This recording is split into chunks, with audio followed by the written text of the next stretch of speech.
Anda menyaksikan Kompas Bisnis, Saudara, bersama saya Yan Rahman. Saudara, perayaan Tahun Baru Imlek tak hanya membawa kegembiraan bagi warga yang merayakannya, tapi juga bagi para pedagang perlengkapan Imlek seperti penjual angpau di kawasan Glodok, Jakarta Barat. Imlek membawa berkah bagi para penjual angpau alias amplop kecil yang biasa digunakan untuk berbagi. Penjualan angpau di kawasan Pecinan, Glodok, Jakarta Barat meningkat drastis setiap Imlek tiba. Bahkan pembeli bukan hanya berasal dari Jakarta, tapi banyak juga pengunjung dari luar pulau yang membeli perlengkapan Imlek mereka di kawasan Glodok.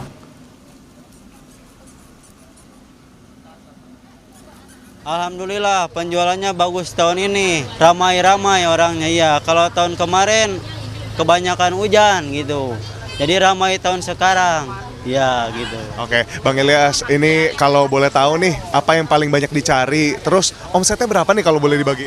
Boleh, yang banyak dicari kebiasaannya ampau, lampion, sama tempelan kayak gini, Bos. Omsetnya sekitaran 3 atau 4 lebih lah, Bos. Gitu, Pak. Iya. Per hari tuh? Iya, per hari. Yang memasuki Tahun Kuda Api berdasarkan kebudayaan Tiongkok dipercaya membawa keberuntungan bagi beberapa sektor bisnis dan juga investasi. Dalam perspektif Feng Shui, pilihan instrumen investasi diyakini dipengaruhi karakter energi tahunan yang dianggap memengaruhi ritme pergerakan finansial. Sejumlah pakar Feng Shui menilai Tahun Kuda Api memiliki karakter fluktuasi lebih tinggi dibanding periode lainnya, sehingga strategi investasi perlu disesuaikan dengan profil risiko masing-masing individu. Instrumen yang relatif stabil dapat menjadi pilihan bagi investor umum yang terbiasa menghadapi gejolak pasar. Sementara dari sektor bisnis akan ada beberapa bidang usaha yang diprediksi akan berjalan baik di Tahun Kuda Api, termasuk elemen api.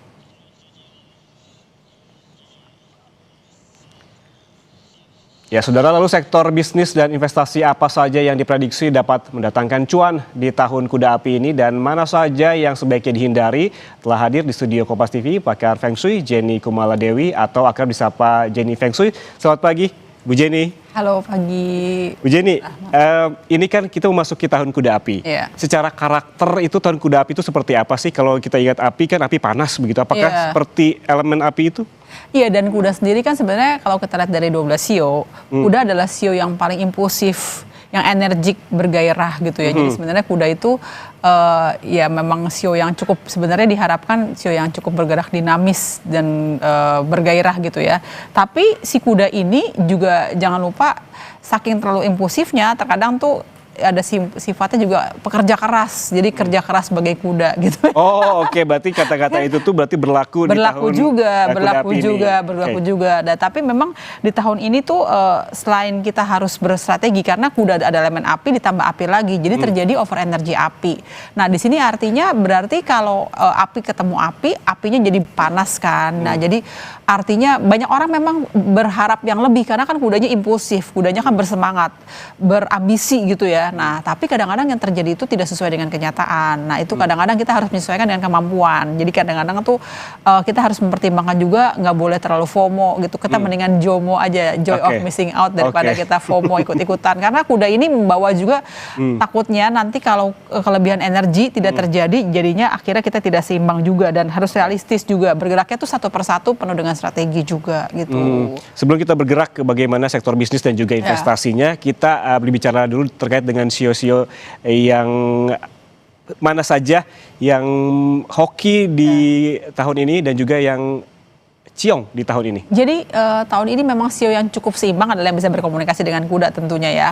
Itu sio kambing. Kambing itu terkenal sama-sama makan rumput, enggak sih, sama-sama bisa berkomunikasi baik kuda dan kambing. Lalu juga anjing, sio anjing yang sifatnya menjaga kestabilan. Tahun ini kita harus menjaga supaya stabil sampai akhir tahun itu juga udah bagus banget gitu ya.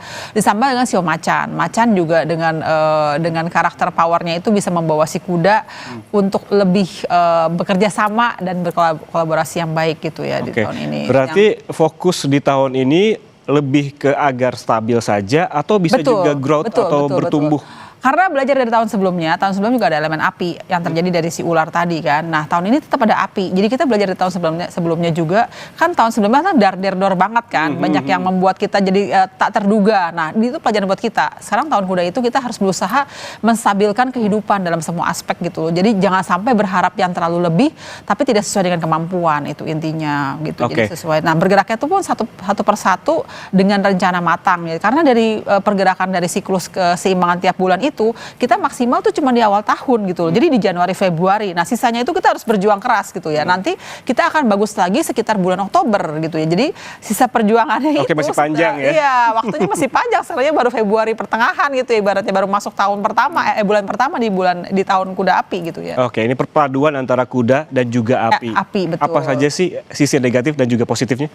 Sisi negatifnya itu yang kita bilang tadi kan, banyak orang itu jadi agak sedikit impulsif, terus juga bersemangat tapi yang terjadi tidak sesuai gitu ya. Sisi positifnya memang orang jadi lebih kreatif dan bersemangat juga, tapi semangat harus diimbangi dengan kondisi kemampuan juga ya gitu ya. Jadi nah terus kuda ini juga terkenal orang pekerja keras. Jadi banyak orang tahun ini memang siap juga untuk struggle. Nah itu juga sebenarnya sisi negatifnya lagi adalah persaingan. Jadi diam-diam ini terjadi persaingan bisnis yang sebenarnya tidak, ya kita bilang memang nyata tapi akhirnya juga harus realistis juga gitu ya. Nah tapi juga ada sisi negatifnya lagi, memancing emosi. Jadi banyak orang tuh kayak rekan-rekan kerja terkadang juga memancing emosi. Bahkan dalam kehidupan sehari-hari anggota keluarga memancing emosi. Dalam kehidupan bisnis juga kadang-kadang tuh aktivitas yang kita lakukan tiba-tiba juga membuat kita jadi emosi. Nah itu juga harus hati-hati juga. Dan yang pasti tuh kita harus konsisten satu persatu, terus juga struggle dan kerja keras sih. Lihatin grafiknya itu juga kan di pertengahan tahun setelah Februari langsung anjlok gitu. Oke, artinya ini mengingat api yang panas juga sepertinya kita akan mengalami hari-hari yang panas paling tidak sampai Oktober nanti begitu ya. Iya, bisnis juga jadi panas juga. Jadi banyak orang yang menimbulkan emosi. Nah ngomong-ngomong soal sektor bisnis, Bu Jenny, dari elemen apa saja yang kira-kira akan menyala nih bisnis di tahun kuda api ini? Jadi elemen yang bagus di tahun kuda api adalah elemen logam tentunya. Jadi berhubungan dengan bisnis e-commerce, telekomunikasi, otomotif gitu ya. Itu masih cukup oke. Tanah juga masih oke. Tanah yang berhubungan dengan properti, terus asuransi gitu ya. HRD itu juga yang lagi dicari orang saat sekarang ini ya. Di samping itu juga selain logam, tanah, terus air, perbankan juga cukup oke.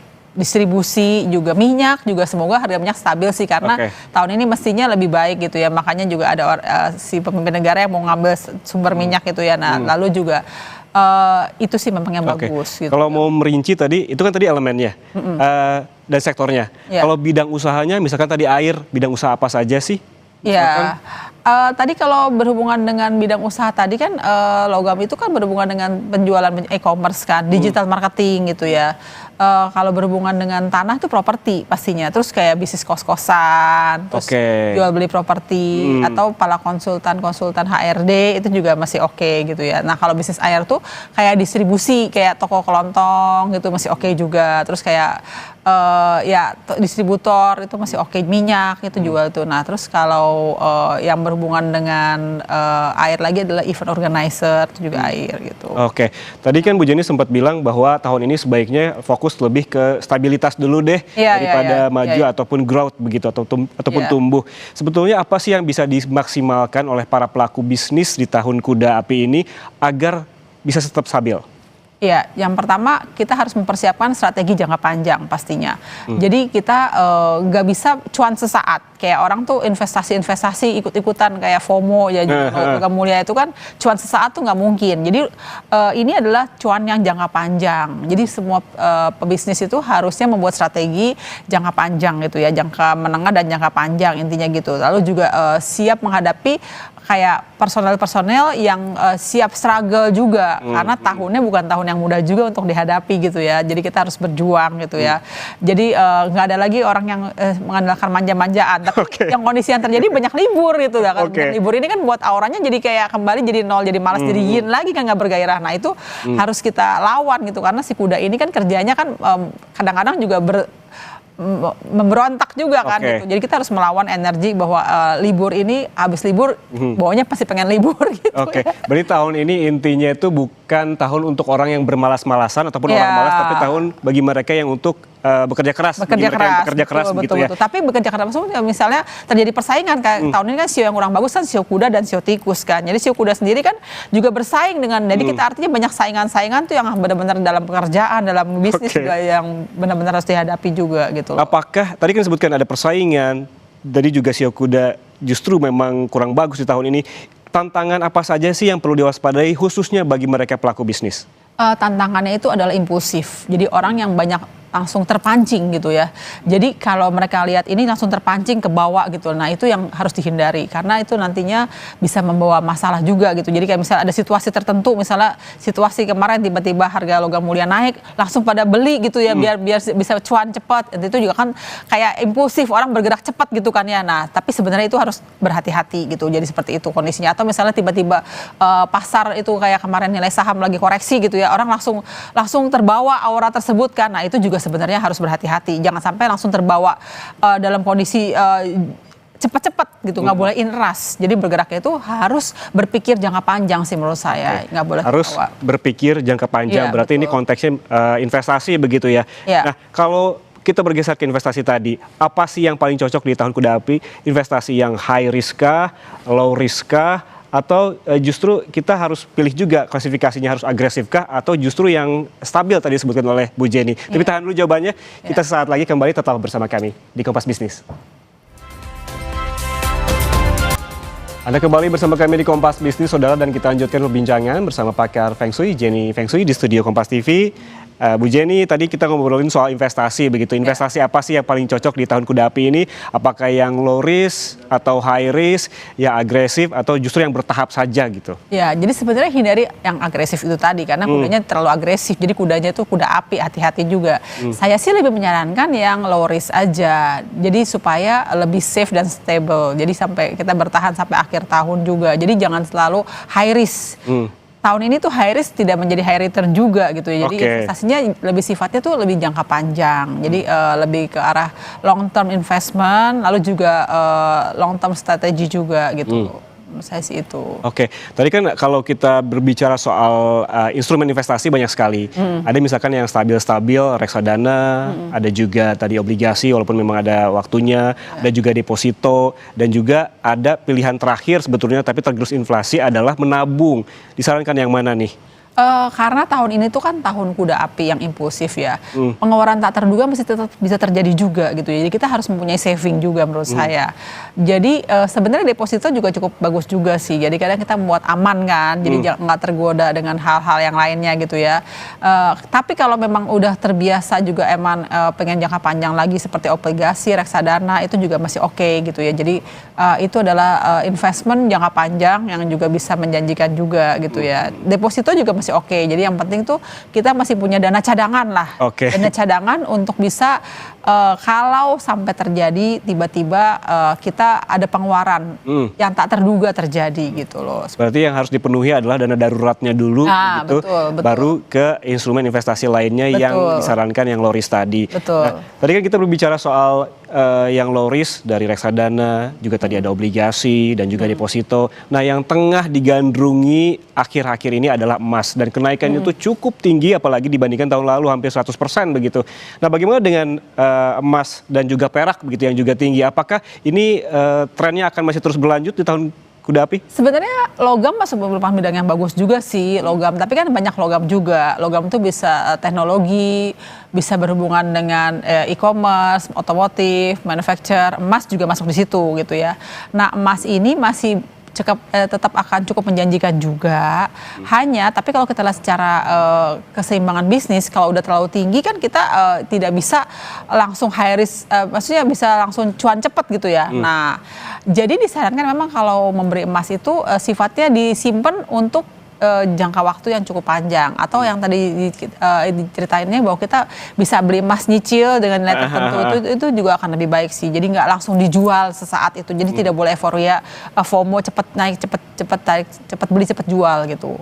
Oke, jadi strateginya seperti apa untuk membeli emas? Kan emas tuh sekarang harga per gramnya aja sudah 3 3 juta begitu. Kurang sih sebetulnya, cuman kenyataannya di lapangan yang beli emas fisik di butik-butik ada sampai yang menjualnya 3,5 juta. Jadi strateginya gimana tadi? Apa nyicil tadi itu? Ya nyicil tadi lebih baik sih ya. Jadi kalau misalnya kita ada angka sekian, jadi beli emas digital zaman sekarang ya berarti ya. Emas digital tuh nanti kan bisa bertahap kan dengan tabungan sekian, nanti begitu udah mencapai nilai tertentu baru kita dapat fisiknya, itu juga bisa lebih baik. Tapi memang harus realistis juga. Kalau memang akhirnya harga emas udah terlalu tinggi dan kita mencapai angka itu juga agak berat gitu ya ibaratnya ya. Jadi jangan dipaksakan. Oke. Jadi intinya kalau kita berbicara emas dan juga perak masih ada potensi kenaikan. Masih bahkan tambang pun juga masih tetap bagus. Tambang yang berhubungan dengan emas, perak, nikel, tembaga, batu bara itu masih cukup berpeluang juga sih gitu. Tapi emas malah termasuk juga kan tambang juga kan gitu, masih cukup bagus juga gitu loh. Nah, kalau tadi kan emas itu termasuk yang juga aman lah, safe haven disebutnya, karena kayak menahan inflasi begitu. Tadi Bu Jani mengatakan hindari dulu lah yang high risk, tapi bagi mereka yang memang sudah terlanjur berinvestasi di saham ataupun juga kripto, apa yang sebaiknya dilakukan begitu? Apakah wait and see aja dulu atau tetap rutin membeli, karena kan ada investing juga selain dari trading di pasar saham?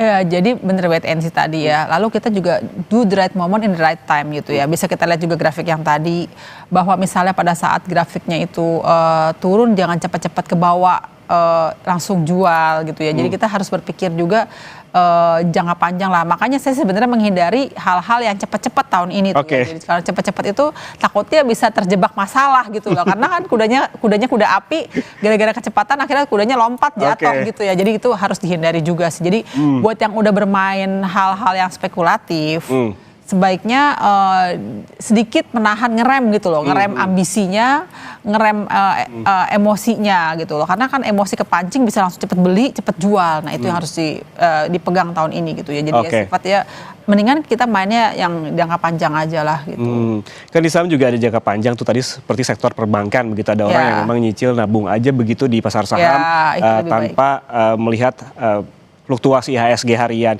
Nih kalau kita berbicara terkait dengan sektor di saham juga kan ada beberapa yang memang lagi manggung begitu ya Bu.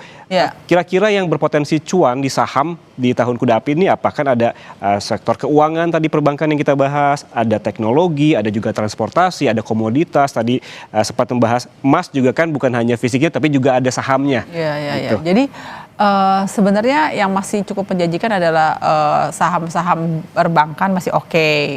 Lalu otomotif masih bagus juga, masih oke lah ya, otomotif, perbankan, lalu juga teknologi itu juga masih oke. Lalu properti, logam tadi ya? Ya logam, berhubungan dengan otomotif kan. Lalu properti netral, jadi kayak berhubungan dengan saham-saham properti netral jatuhnya gitu. Yang agak sedikit memang berstrategi ya berhubungan dengan perkebunan gitu ya, perkebunan dengan peternakan, sumber daya alam kayak gitu-gitu memang agak sedikit harus berstrategi juga. Consumer goods? Consumer goods sebenarnya kalau consumer goods itu berhubungan dengan distribusi gitu ya. Jadi kan ada yang sifatnya bukan produksi, itu masih oke. Tapi kalau consumer goods ya produksi, itu memang harus berstrategi juga sih gitu loh ya. Kayak makanan-makanan itu juga consumer goods kan berarti kan ya, itu memang agak sedikit harus berstrategi juga sih. Tapi bisa cuan juga tetap sih. Sebetulnya kalau kita garis bawahi, potensi cuan masih ada, tapi banyak yang harus diwaspadai begitulah. Kalau di dunia saham, instrumen investasi saham begitu, apa yang perlu diwaspadai? Karena memang sebelum tahun kuda ini juga masuk, volatilitasnya juga cukup tinggi, naik turunnya juga cukup tinggi. Apa yang perlu diwaspadai oleh investor saham yang memang sudah terlanjur begitu mereka berinvestasi di dunia saham, dan bahkan juga yang lebih tinggi lagi risikonya seperti kripto? Kalau udah terlanjur seperti itu ya memang kita harus mengikhlaskan juga sih. Jadi cut loss. Ya cut loss juga sih maksudnya, karena udah terlanjur terjadi kan. Kalau sampai kita juga dipikirin nanti jadi masalah juga ke kesehatan dan lain sebagainya, aktivitas jadi nggak lancar juga. Jadi mendingan siap berbesar hati juga kalau emang akhirnya terjadi memang udah cut loss ya udah, tapi kita memulai hal yang baru, jangan ambil resiko lagi gitu loh. Jadi kita memang lebih baik netralin aja lah, kita mulai yang tidak ambil resiko terlalu tinggi gitu loh. Emang cut loss itu ya jadi salah satu solusi juga sih. Oke, tapi kalau tadi sampai Oktober tahun ini, artinya setelah Oktober masih lebih baik begitu?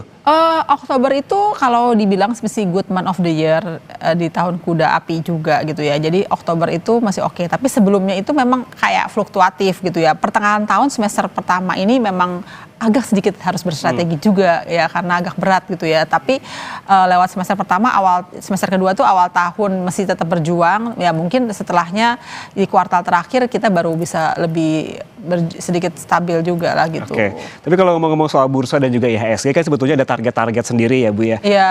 Di awal tahun, di tahun ini di Januari itu kan IHSG sempat menembus 9.000, tapi turun karena memang ada teguran-teguran dari asing.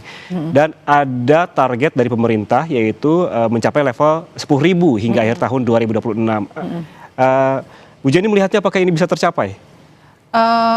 Ya namanya tahun kuda ya, tahun yang kerja keras, kita harus realistis juga gitu ya. Target yang terlalu tinggi itu ya memang kayaknya tuh memang kadang-kadang itu harus perlu perjuangan gitu ya. Jadi kayaknya mendingan buat target itu yang sesuai dengan kemampuan kita aja. Jadi realistis gitu ya sebetulnya gitu ya. Jadi nah memang di awal tahun itu sebenarnya masih tahun bulan bagus juga sepanjang tahun ular kayu dan kuda apinya Februari. Jadi memang sebenarnya yang paling maksimal tuh di awal tahun ini. Nah sisanya itu memang kita semuanya itu memang kayak harus sedikit perlu banyak strategi juga sih kalau menurut saya gitu ya. Jadi kalau menempatkan target jangan yang tidak sesuai dengan kenyataan gitu ya, kondisinya harus realistis aja. Harus realistis begitu ya. Betul. Tadi juga disebutkan oleh Bu Jenny soal tahun kuda api ini dipenuhi dengan emosi. Iya. Nah, bagaimana caranya begitu bagi mereka, kita para pelaku bisnis dan juga investor begitu, agar tidak mengambil keputusan dengan emosi begitu di tahun kuda ini? Ya ini memang gampang-gampang susah juga karena si kuda tadi terlalu impulsif dan energik juga. Akhirnya banyak orang tuh terpancing untuk langsung terbawa nafsu gitu ya. Ini sebenarnya satu kuncinya adalah kita memikirkan jangka panjang juga. Jadi duduk tenang, lalu melihat beberapa masukan-masukan dulu atau mengkaji beberapa hal. Jadi perlu strategi akhirnya gitu. Jadi kayaknya nggak boleh langsung bergerak terburu-buru aja intinya. Jadi bergeraknya itu berpikir tenang satu persatu jangka panjang intinya gitu sih. Ini berarti penuh dengan kehati-hatian begitu ya? Harus hati-hati juga betul. Kalau tadi kan dari sisi pelaku bisnis dan juga investor, ada juga pertanyaan mungkin buat sebagian dari pemirsa Kompas TV, bagaimana kalau karyawan, bagaimana kalau pekerja, strateginya apa di tahun kuda api ini, apakah ada risiko-risiko juga yang akan dihadapi karyawan, bagaimana jika karyawan ini ingin switch career gitu, pindah pekerjaan? Ya, tahun kuda api kan tahun yang penuh dengan resiko gitu ya, jadi sebenarnya dimanapun tempat tetap aja kita harus kerja keras sebagai kuda gitu ya. Jadi sama aja kita buat karyawan. Mau investasi, mau pelaku bisnis, mau karyawan sebetulnya sama aja. Betul sama aja ya. Nah kalau misalnya kita kayak tergiur untuk pindah kerja itu sebenarnya kan langkah besar. Jadi di tahun kuda api ini tidak disarankan untuk melakukan langkah besar. Baik itu pelaku bisnis ataupun juga karyawan tidak boleh melakukan langkah besar. Kalau yang pelaku bisnis mungkin kayak memperluas usaha atau berubah bidang bisnis itu kan langkah besar juga. Nah kalau karyawan itu pindah pekerjaan karena dimanapun tempat juga tahun ini tetap aja masih struggle dan harus kerja keras sebagai kuda gitu ya ibaratnya. Jadi kita mendingan bertahan di tempat yang udah ada, menjaga kestabilan juga di tempat yang udah ada. Nah karena itu sangat butuh elemen yang menstabilkan itu tadi gitu loh. Jadi makanya tanah jadi lebih bagus juga tahun ini. Baik, intinya sama harus saja begitu stabil. Di pelaku bisnis, di investor ataupun investasi maupun mereka para pegawai juga intinya kedepankan stabilitas terlebih dahulu. Ya, dan jangan mengambil langkah besar terburu-buru gitu ya. Kecuali memang langkahnya itu udah dipersiapkan dari 2-3 tahun sebelumnya. Misalnya kayak mau memperluas usaha, udah direncanakan 3 tahun sebelumnya ya kita tetap harus terjadi juga kan. Tapi kalau tiba-tiba baru impulsif itu tidak boleh. Jadi tidak boleh terjadi pergerakan yang impulsif tahun ini. Baik, jangan mengambil keputusan yang besar dengan terburu-buru apalagi tadi impulsif. Terima kasih Jenny Feng Shui, pakar Feng Shui telah bergabung bersama kami atas waktunya memberikan insight di hari yang berbahagia ini di waktu yang tepat di Imlek. Terima kasih Bu Jenny pagi ini, terima kasih.